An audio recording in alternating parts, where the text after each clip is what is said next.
Good Friday morning, ladies and gentlemen, and thank you for tuning in to yet another Friday weekly edition of the Alan Fitz podcast, also known as The Chat. My name is Alan Fitz. I'm the host for the program, and welcome into the show, live from our studios here in Amarillo, Texas. Before I get to the topic of discussion on the podcast this morning, we are live inside of our studios rather than out somewhere recording the podcast. And this may be where you are hearing a more rich, clear, and sharper sound on this edition of the podcast because we're inside of our studios. Of course, we use very professional recording equipment. So we're hopeful that you can hear this much better than the last couple of podcasts that have been posted. I've heard a lot of the pop, pop, pop going on in the pocket recorder. Of course, I use a muff on the microphone here in the studio. So it will be giving you a better sound, and it's a lot clearer, a lot sharper. And we hope that you enjoy the sound effect a little bit better.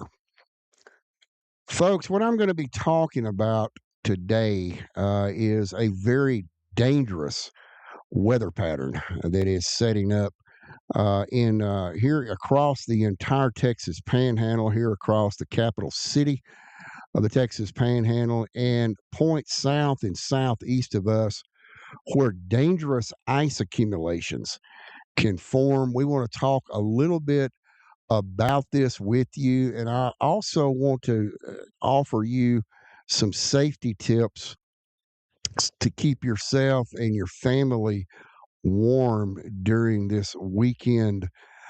We should say it's going to seem like a deep freeze, if you will, folks. But we try to keep things positive here on the podcast, but sometimes, unfortunately, we do have to report negative. And this is probably since I began podcasting back in June of 2025. This is absolutely the negative podcast that I've had to do. And we're going to get started talking about what weather forecasters are saying is one of the worst winter storms to hit the Texas Panhandle and also across parts of Texas that they have seen in nearly 3 decades. This is going to be a humdinger of a storm, and we're going to start off, of course, right up here in the Texas Panhandle where I'm at, where we have 26 counties that make up the Texas Panhandle. And right now, as we speak, uh, all 26 counties are under a winter storm warning, which means basically, folks, that what they're talking about is imminent and it's going to happen as early as probably around the lunchtime hour today. A little bit earlier than that, we could start seeing a wintry mix of snow across this part of the state of Texas. And as we move later on into this afternoon, especially into tonight and Saturday, we could be looking at a whopping anywhere from 10 to 15 inches of snow and heavy snow, which basically, Amarillo, from what I've only been up here 3 years, and I've talked to quite a few people. And yes, the Texas Panhandle is used to a lot of snow, but they're not used to what is fixing to happen over the weekend here.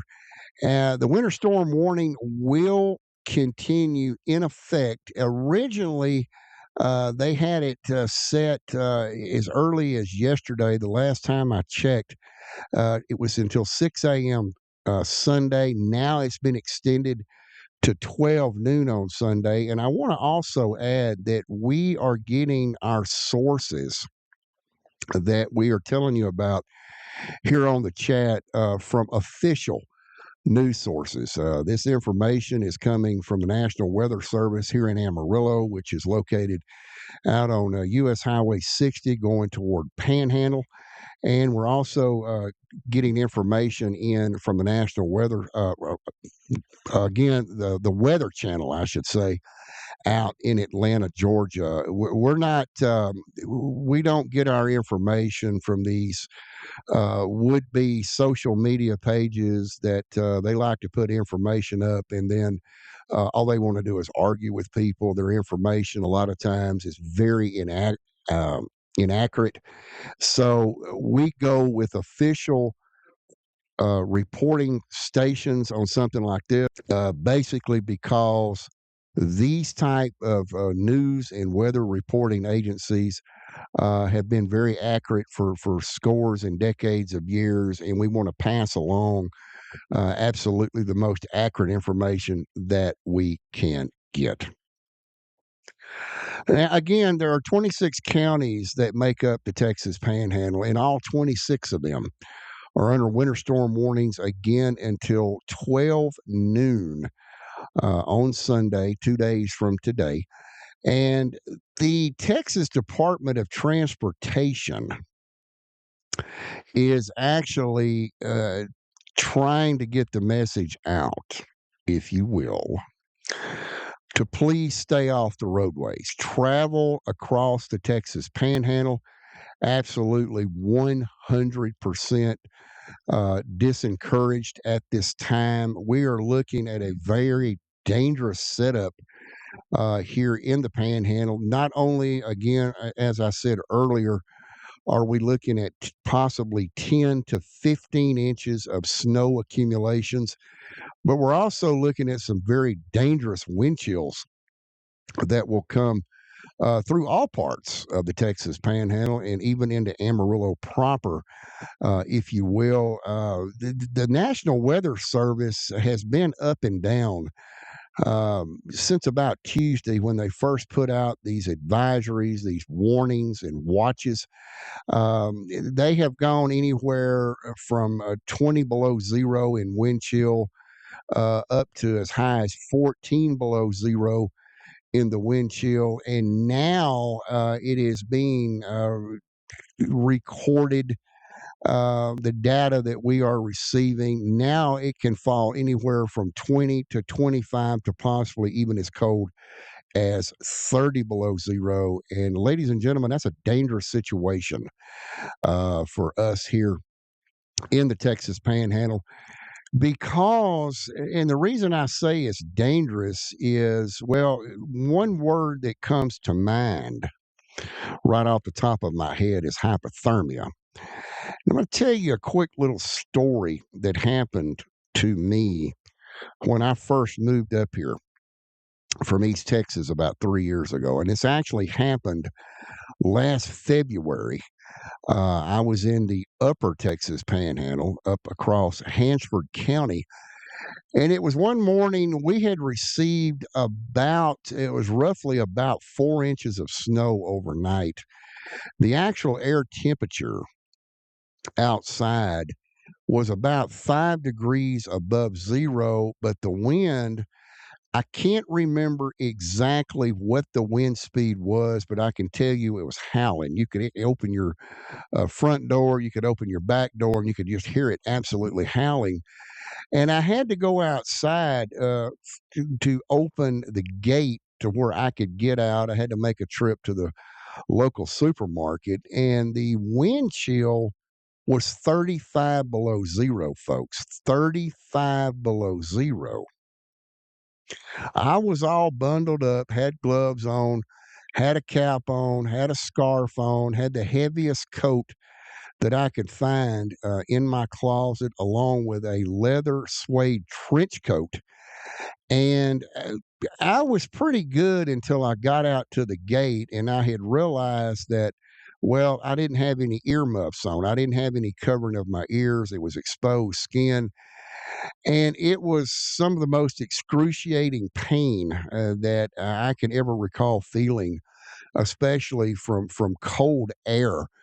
And what was happening is hypothermia was beginning to start. It did not take me long to get that gate open and get back into that warm home and warm up a little bit before I decided to trek out and slip and slide to the supermarket. The term hypothermia is something that is serious when it comes to temperatures being down this low. Basically, what you are looking at is frostbite beginning to set in. So, if for some apparent reason, and again, we are cautioning everyone, if you do not have to be out, do not get out because it may cause you trouble. And I'll get into that here momentarily. But if you do not have to be out, stay home. Stay inside the house, stay inside where it's warm, and keep yourself an out, and especially out of trouble. And I'll get into what exactly what I mean when I say it could cause you problems. Now, it doesn't just happen here in Amarillo, but it can happen anywhere, especially places where parts of Texas may not see snow for long years between the snows. But for some apparent reason, and it happens here in Amarillo quite a lot, for some unknown reason, it seems like people have to get out, get cell phones, get cameras, or whatever they're toting around with them, and they got to go make pictures of everything. And they know that the roads are slick. They know that the roads are snowpacked. They know that the roads may be a little bit icy, and they slip and slide to go do picture taking, rubbernecking, whatever they're doing. They have no business being out. And, I know what you're saying out there. You're saying, well, Alan, I'm one of the safest drivers there is. And, kudos to you, high fives to you for being a safe driver, using extra caution. But what you're not thinking about is it's not you that you have to watch for.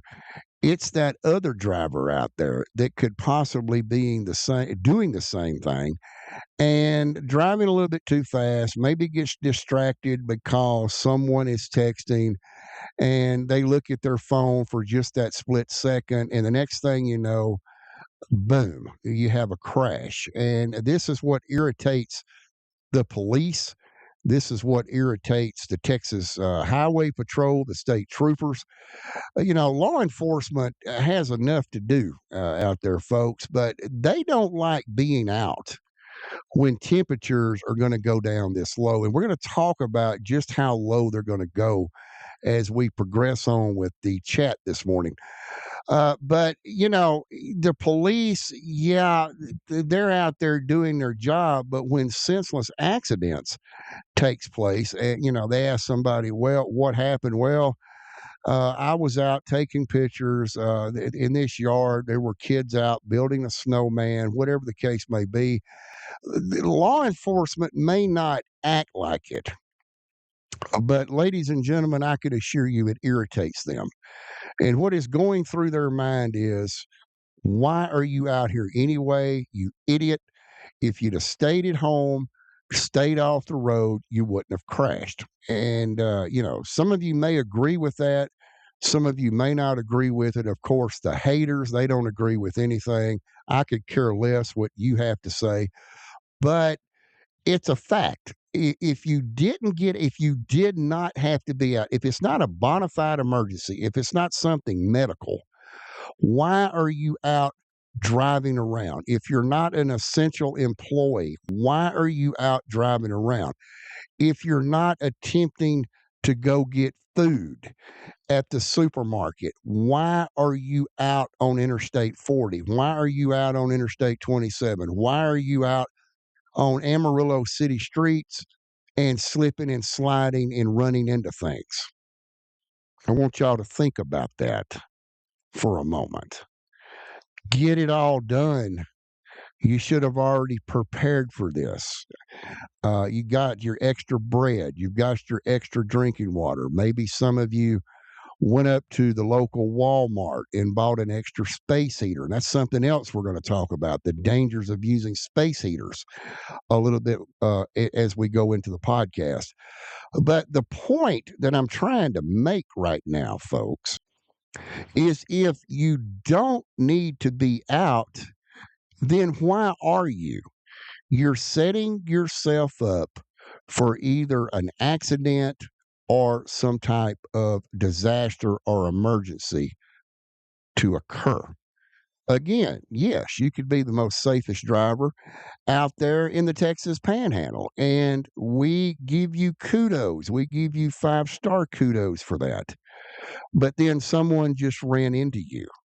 You were being safe, and then it happened. So if you don't have to be out, don't go out. It is going to be a long weekend. It's going to be a very cold weekend. We're not going to get above freezing for about 3 days. We're going into the deep freeze. But if you're already stocked up, you're already prepared for this event, you have no business being out. Let the police, let the emergency crews, let the first responders have a little bit of break during this time, stay off the roadways, and let their job be a little bit easier and let them hang out somewhere where it's warm. Now, I said earlier, we're talk about just how low it's going to go. Well, currently, the National Weather Service here in Amarillo is predicting a high today of only a whopping 27 degrees, and then temperatures are going to be dropping around mid morning up to the lunch hour. We're only going to hit 15 at that point. We're going to go down to 2 degrees for tonight, the high on Saturday. We're going to struggle, ladies and gentlemen, to get to 10, to the double digits, but 10 degrees is all that is being forecasted with a lot of this cloud cover, all this heavy snow coming down. From my standpoint, I don't think it's even going to get that warm. I think we're going to stay in the single digits, in the upper teens for Saturday, and then down to zero, possibly as low as -3 for Saturday night. As heavy snow will continue on. It should all taper off late Saturday night. And then Sunday, we should see a few peaks of sunshine. It's going to struggle to break the clouds, and a high temperature Sunday of only 18. So, and we're finally going to break uh, the uh, the cold snap on Monday, where we're going to reach a 38. But that's not going to help a lot of people, especially if you have frozen water pipes out there. And I want to get into that quickly as we continue on with the podcast. I've learned, living up here in this part of Texas, the Panhandle is absolutely gorgeous. It's beautiful. It's flatter than a piece of plywood. The sunrises, the sunsets are absolutely gorgeous up here. It's fun to try to outrun the tumbleweeds, watch them roll all over the place. But it's a very, very cold place in the wintertime. We get a lot of the Rocky Mountain snow that comes off the Rocky Mountains in Colorado. And this is exactly what the scenario is that is setting up. And yes, I'm like anybody else out there, folks. It's gotten cold. The water has frozen up. And as anybody knows out there, once your water freezes, it doesn't unfreeze until the temperature gets above 32 degrees. I have seen it unthaw at 28 degrees. It just depends on basically how deep your water pipes are buried into the ground, and if you have a warming system in your piping system. And what I've learned is when the temperature goes low like this, you can't just drip your cold water. You have to stream it. You also have to have a light stream on your hot water. And I know a lot of you are probably already saying, well, I've got an electric hot water heater, or I've got a gas hot water heater. That means it's going to run all the time. Well, yes and no. And I want to give you a little bit of a tip on this, especially those that may not know this. Those that may be listening to the podcast that maybe have never been to Amarillo, never been to the Texas Panhandle. never lived up here. This is a whole different world up here than the rest of Texas. And one thing that people do practice up here, it's not just dripping your water. It is actually letting your water stream lightly, both hot and cold. And I want to give you a little bit of a tip of what you can do to save not only energy, but save your water heater as well. Especially on electric water heaters, which have a very powerful heating element, and your gas hot water heaters, which power by gas. Even if your hot water heater, ladies and gentlemen, is inside your home, go to the control panel, the little red control knob that is on your hot water heater, and turn it counterclockwise down, and you'll see where it says VAC, VAC. That's the vacation setting.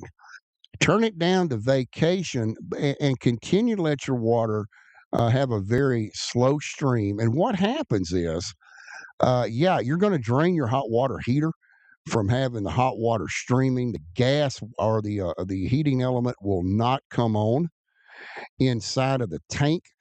And this will preserve the life of your tank. Now, especially up here in the Texas Panhandle, we have a lot of hard water up here. There's a lot of calcium in the tanks. People will tell you about every 6 months you need to drain your tank with a water hose. Some people go a year.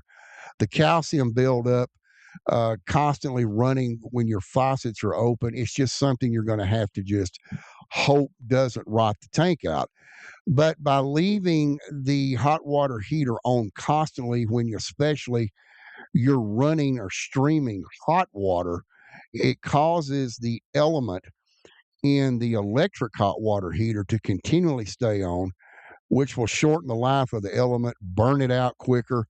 Or on your gas hot water heaters, the gas stays on all the time. It will definitely cause problems, and especially if you have anything sitting around a hot water heater, you need to go double check. Make sure that there is nothing within 36 inches of that heater, especially if it's gas powered, whether it be natural or propane. You don't want to have a fire inside your house. So turn your hot water heaters down to vacation and go on about your business. Go on to bed that night. When you get up in the morning, you can crank it back up. Take about 30-35 minutes. You'll have hot water. That way you can take a shower or you can wash dishes or whatever you're going to do with it. But it will save you or save the life rather of the hot water heater itself, and your pipes more than likely will not freeze up. If you're a little bit unsure before you go to bed, turn your water on a little bit stronger. And the reason I say this, ladies and gentlemen, is because common sense would basically tell anyone out there that water bill is not going to be as high as a plumber. Again, feel free to run that water if you need to. Keep that water going through the pipes. Running water is not going to freeze at this kind of temperature. Stagnant water will, by leaving your water off. So that's just a safety tip to help everybody out there, and hopefully you won't have any water issues. Now, there is an individual, folks, here in Amarillo that found out, and I'm pretty good friends with this person. I tell him what topics that I'm going to be doing on the podcast. I haven't seen him in over a week now, but he does visit our podcast page, our YouTube podcasting page, if you will, youtube.com/ at Alan Fitz Podcasting, where you're probably listening to this podcast now. And he noticed that I had put something up about the talking about the winter storm, things like that. So he wanted me to bring up he actually sent me an email and wanted me to address this here on the podcast and is seeking an answer for this. So his question actually was instead of running the water constantly to keep it from freezing in the pipes, how safe is it to go out with a meter key and turn the water off, at the street? The answer to that question, if you live in East Texas, deep East Texas, maybe South Texas, where they don't really see a lot of freezing weather, that may be okay for one night. Up here in the Texas Panhandle, where we're at, that is absolutely the worst thing you can do. And here is my answer for this, because I've done it myself and I've experienced a problem with it, especially up in Hansford County. If you go out and turn the meter off there at the street, the problem is if any moisture whatsoever, and you can't really cover up the meter key, that the little key that you you place in there, turn it, and it unlocks the cap to the meter. A lot of the cities, and I do know up in Spearman, that they lock their meters, which I've got a meter key. I was always able to unlock it and look at my water needle to make sure nothing was moving and read my meter and all that. But by turning off your water at the street or at your main water meter, it creates a problem. And what happens is, if any moisture whatsoever gets down through that key, and yeah, you can stop it up with whatever you want to stop it up with, but it's going to make its way through there because the meter lid itself is not a tight fit. What happens is the moisture accumulates down on the main meter where the needle is, or a lot of people have these digital readout meters.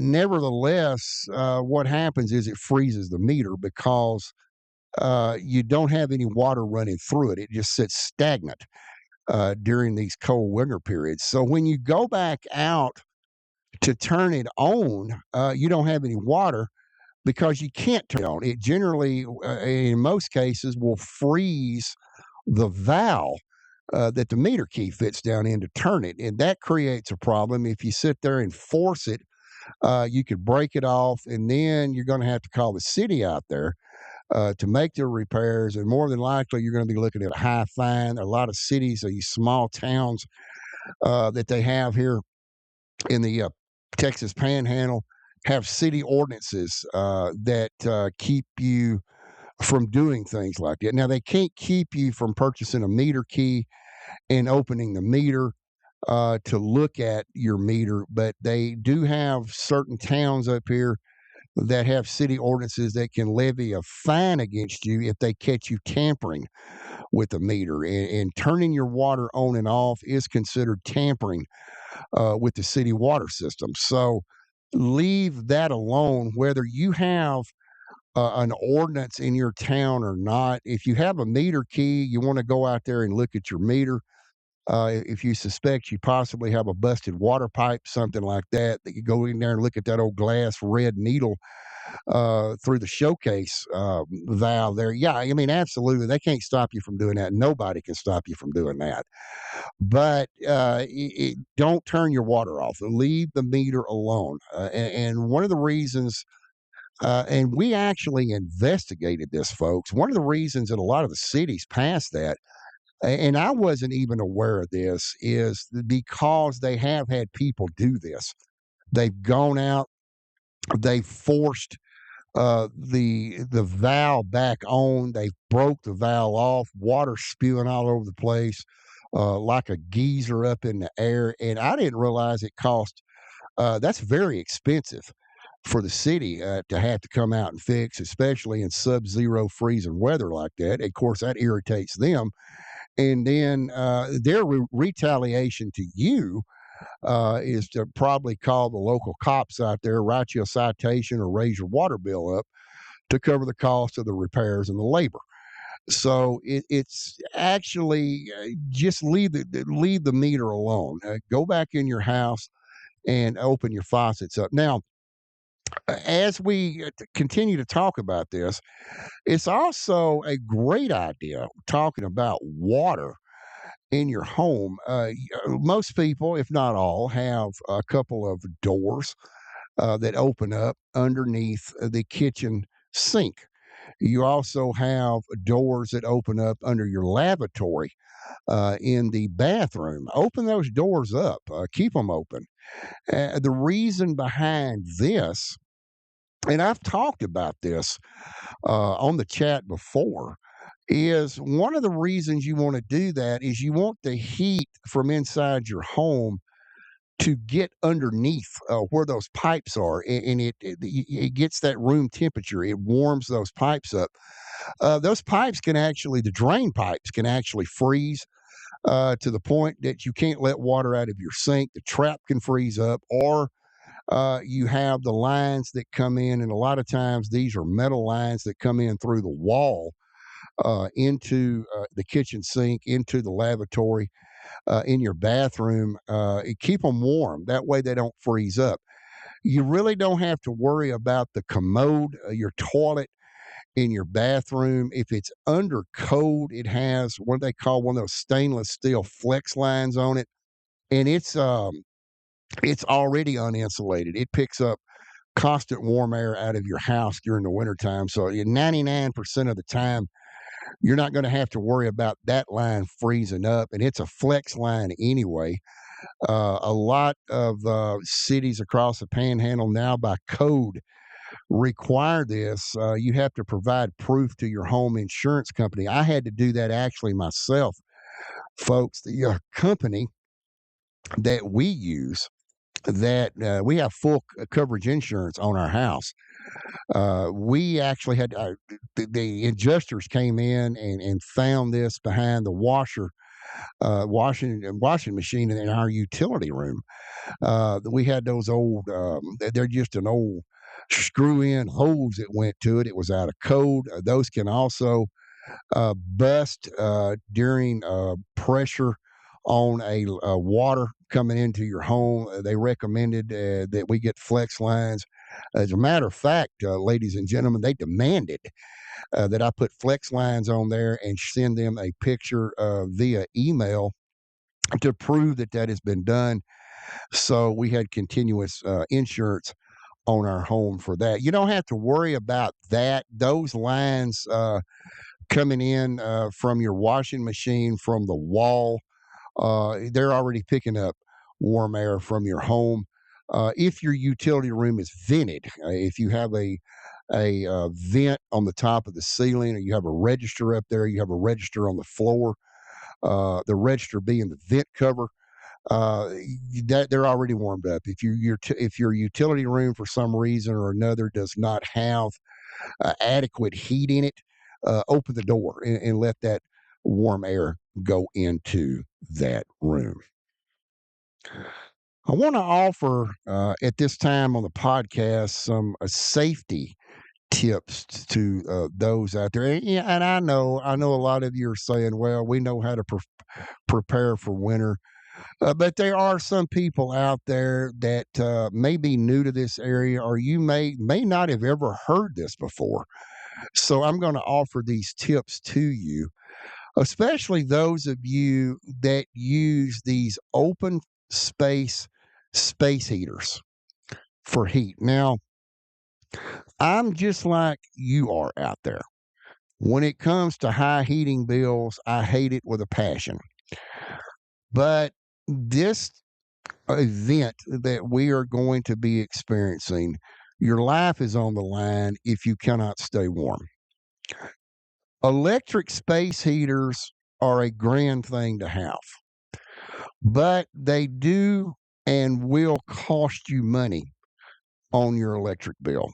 And I know out there that not everyone has, not everybody's out there a millionaire. You can run all these heaters in your house year round if that's what you choose to do, and you're skimpy on your electric bill. Ladies and gentlemen, it is what it is. Your light bill is going to go up. For those of you that may be on a fixed income, you're having to watch your light bill. There are programs out there to assist you with paying your light bill. Call your local energy provider. They can provide you with that information. The safety tip that I would like to give out to the listeners here on the podcast, that is, if you are using electric heaters in your home, there are two things that you must avoid at all costs. It could cost you your home, it could cost you your life. One of those things is that they get extremely hot when they are in use. And you hear every year this unfortunate situation that someone was using electric space heaters and the house burnt down, and it happened in the middle of the night and they burn up in the house. That is an unfortunate situation, and prayer should always go out in a situation like that. The point that I'm trying to make is this situation should not happen in the first place.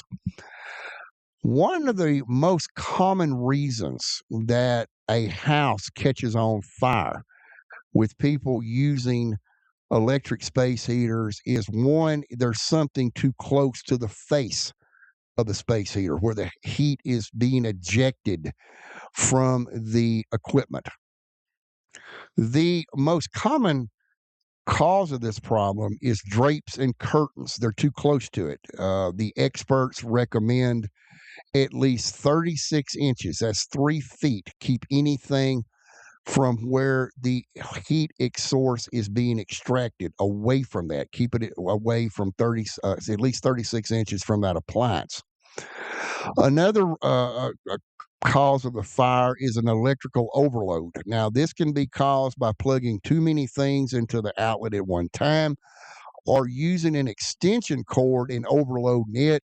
It gets too hot, begins to melt, and as it gets too hot, then it starts a fire. So keep in mind, use a little bit of common sense if you are using space heaters out there. Keep them in an open, breathable environment and keep at least anything from it that is flammable at least 36 inches away. For those of you out there, and we're going to be talking about this as we continue on. We've got about another 23 minutes left here on the podcast. Not only is heavy snow being predicted here in the Texas Panhandle, this is probably the only place that will see the snow, which is being predicted to stretch down as far as Wichita Falls, Texas. Now, areas to our south and southeast, which would cover down around the Memphis, Childress, Vernon, Quanah, and on down through Chillicothe and into Wichita Falls, could see some of the heaviest snow during this winter storm event.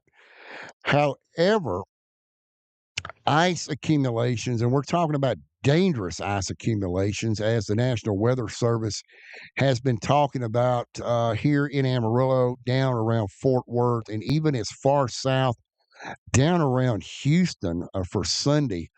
Folks, this is a whole different scenario, and it needs to be addressed just like folks down on Galveston Island address a hurricane. You have time now to prepare for this event. And for those of you that may not know what people do in hurricane times, well, they stock up on drinking water, the bread, non perishable food, canned items, can openers, matches, candles, and batteries for flashlights and things like that. This is what you folks need to be doing for areas that you are seeing on your weather images that you're looking at, anything that is showing up in pink.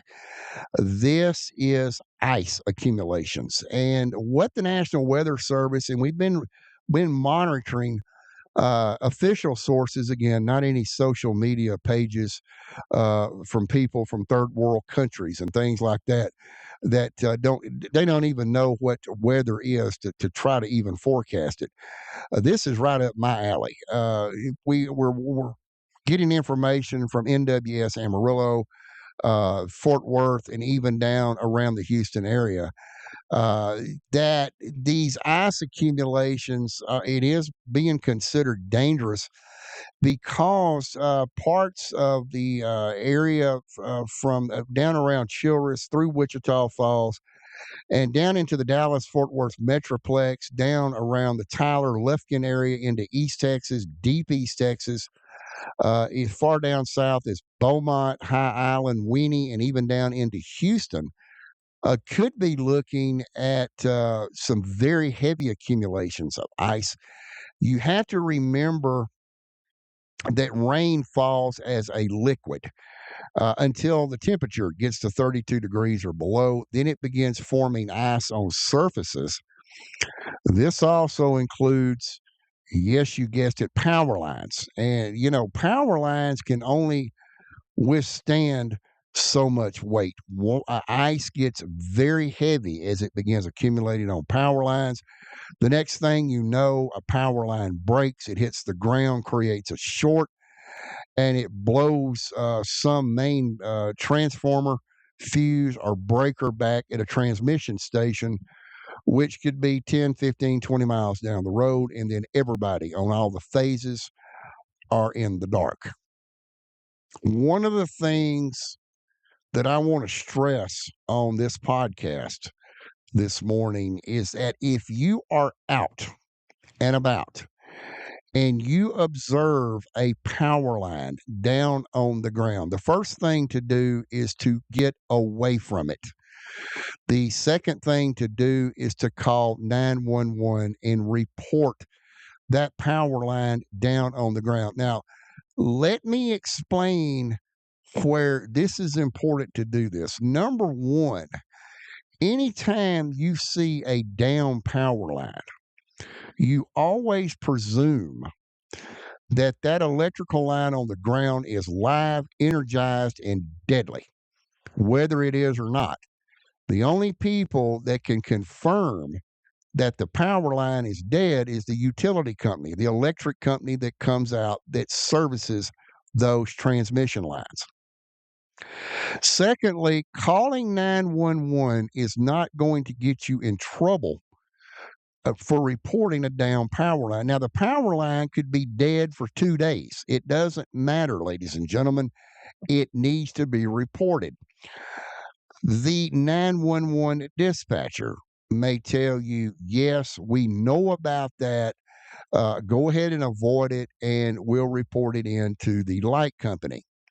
Or they may simply tell you, no, we were not aware of this. Where exactly are you?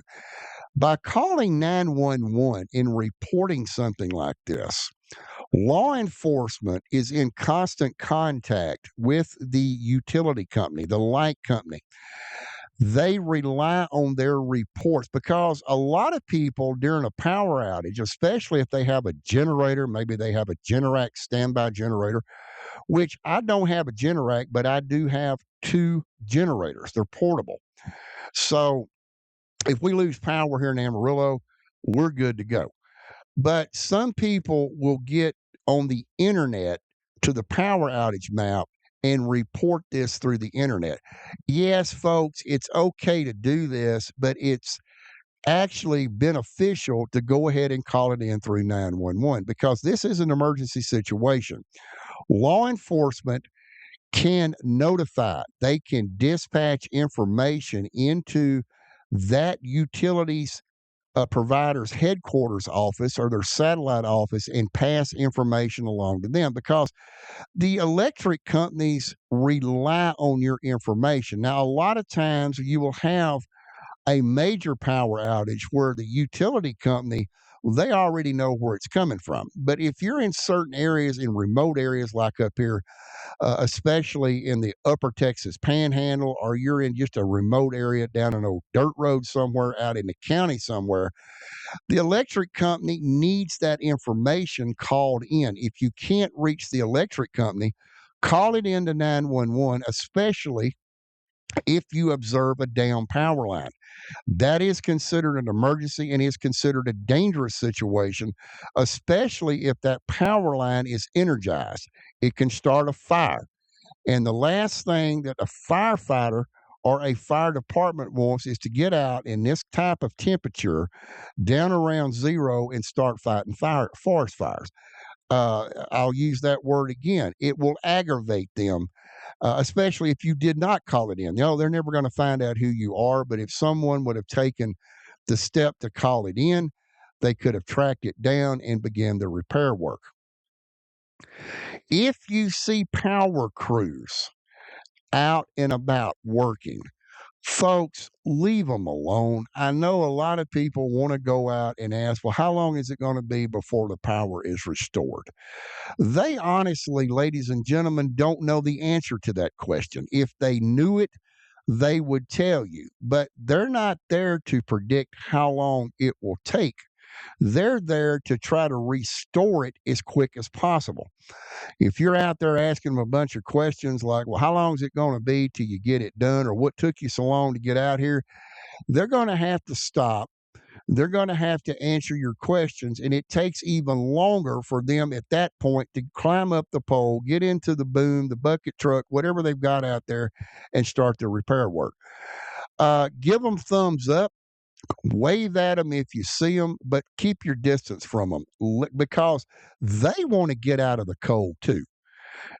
At the end of the day, they want to go home to their families, just like law enforcement. At the end of the day, they want to go home and be with their families. They don't want to be out here working senseless accidents when you were out on the road and had no business out there.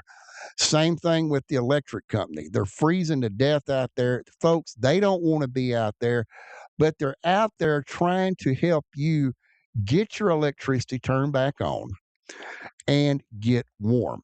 And the quicker they can get that done, the quicker they can go home and get warm with their family as well. So, step out your back door, step out your front door, wave at them, acknowledge that you see them.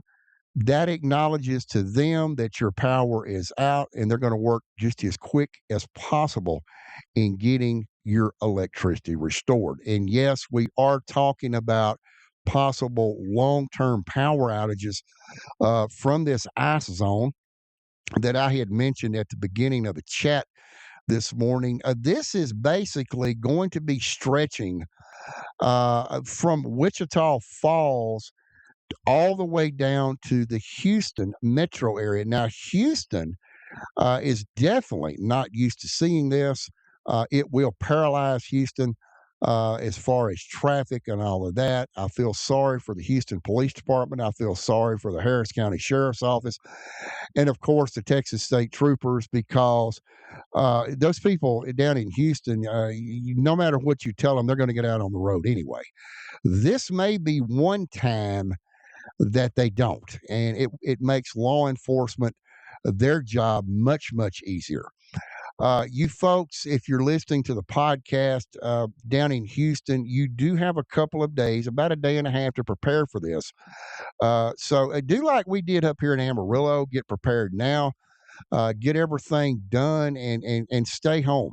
Stay warm. Unless you're an essential employee, which you absolutely have to be out commuting to work, stay off the roadways. The Texas Department of Transportation will be out all weekend dropping brine, dropping salt, rock salt on bridges and overpasses. Down in that area, I believe they rock the bridges.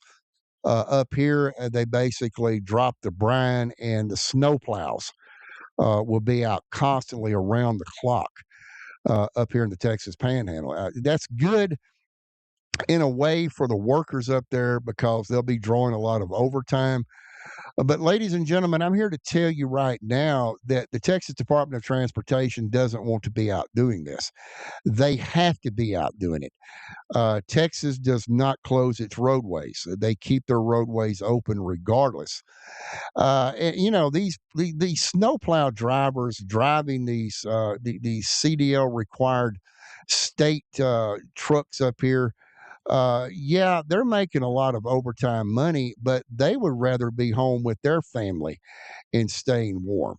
And so remember, also on this note, there is a law in Texas, and especially when you see a Texas Department of Transportation vehicle on the side of the road with amber and blue lights activated, that is part of the law. That is part of an emergency vehicle. And what the law in Texas actually says, folks, is that you must reduce your speed to at least 20 miles an hour below the posted speed limit if you cannot vacate the lane of travel next to that vehicle with their lights activated. Now, if you can move over to the left in what a truck driver say the hammer lane, you can keep your speed, your maximum speed, which is here in Amarillo, both on Interstate 40 and 27 at 60 miles an hour. I personally would not recommend doing that if the road is snowpacked. But you must, if you can, you must yield to these state workers out. All they are doing is trying to keep the roadway open. They're trying to keep your path open out there. They're trying to assist you with getting to where you're trying to go. Yes, they would rather be home with their family. Yes, I'm sure a lot of the state workers out there, especially the males out there, can relate to this, and even some of you ladies out there that work with TxDOT, especially the men out there. They probably would rather be sitting at home in front of an indoor fireplace or in a warm home in their recliner, maybe drinking a cold beer and watching football. But yet they're having to be out on the road to keep the roads open just in case there is an emergency. And they have to keep these roads open mainly for law enforcement. They have to keep them open for ambulances, EMS personnel, and even the first responders out there. So, uh, you know, uh, give them a little toot on the horn when you pass by, give them a wave. It tells them your way of saying thank you for what you're doing out there. Be kind to these people, but stay out of their way. They don't want to be out there any more than you do, but it's their job. And as long as they're doing their job at the end of the day, they want to go home and be with their family, just like the worker out there at the grocery store or maybe one of the local toot and totem convenience stores or even someone running a cash register there at United or one of the supermarkets here in town. So, everybody is going to have to go through this. We can't control the weather, but what we can control is trying to bend over a little bit backwards and be kind to people if you have to be out in it, because, the man or the woman next to you, they don't want to be out in this stuff either. They have to be out in it, or they're trying to get somewhere. And people are already high strung up here in Amarillo. And, a little kindness goes a long way, folks. So that's pretty much where we are at. Before I close out the podcast, I want to throw up something, and it's a very high priced investment, if you will. Your home out there is probably one of the largest investments that you have paid for in your lifetime. Your second investment, and they're not cheap anymore, is your vehicle or vehicles if you have more than one. You have to remember this has to be done when the vehicle is dead cold. There cannot be any heat in your radiator. You cannot have any warm water in your radiator to do this because you simply cannot get an accurate reading. But open your radiator up, and if you have an antifreeze tester, stick that little black hose down in there and suck up some antifreeze. If you don't have a tester, you can purchase these at any of the many auto parts stores that we have across Amarillo here, whether it be O'Reilly's, AutoZone, or wherever you want to go. And what you want to look for, they have 5 colored balls inside of this glass vial. You want to make sure you have at least 3 floating balls to be on the safe side. If you have 2 or less, it is time to drain and get some antifreeze. This type of cold weather, this frigid Arctic air mass, will bust an aluminum block and even can crack a cast iron block on a automobile if it is not properly antifreezed. If you're lucky like me, you got 5 balls floating. That will protect you to 40 below zero Fahrenheit. 4 balls, I believe, is 25 below zero, and 3 balls floating is 10 degrees below zero. You always want to keep your antifreeze in a negative state no matter where you live if you run antifreeze in your vehicle. So, if you go purchase the antifreeze to make sure that your vehicle will be protected during this weekend blast, make sure you buy full concentrate antifreeze. Prestone in the yellow jug is the most trusted. Xerex, Xerex, is also a very trusted brand. Personally, from a personal standpoint, I will not buy that 50/50 concentrated antifreeze. That stuff cannot be trusted. You can't really run an accurate test on it. You need to add your own water. The proper way to put this in your vehicle is to drain all of your antifreeze. Don't add the concentrate to existing old antifreeze. It's not going to be as effective. You need to completely drain it out. Then you need to put the concentrate in after you close the drain cock at the bottom of the radiator, and then put your water in. Then you test your antifreeze. Remember, ladies and gentlemen, you test it cold. And with all of this being said, you look out for each other. Make a phone call. Check on your friends. Check on your family. Check on those elderly people out there who are going to be very skimpy in running their heat. Their house is going to be somewhat lukewarm cold, if you will, and encourage them to turn their heat up a little bit more. And let's all basically, there's an old saying from East Texas that we used to use: let's all hunker down and stay warm. And with this being said, this will conclude this edition of the chat for this week. Coming up next Friday, I will have a guest on the podcast. He is an board certified local Amarillo emergency physician who has a very interesting story to tell.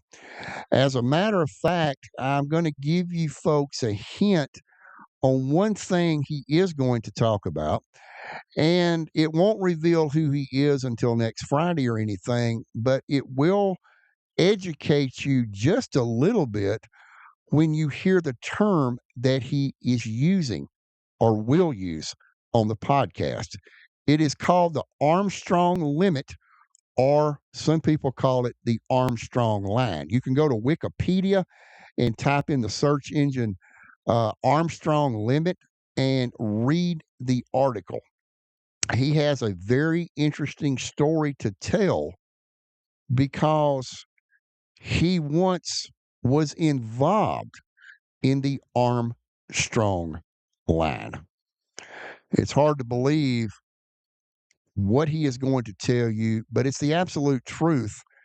And even you might even hear him talking about spit boiling in your own mouth. Your eyeballs can actually boil at the Armstrong line.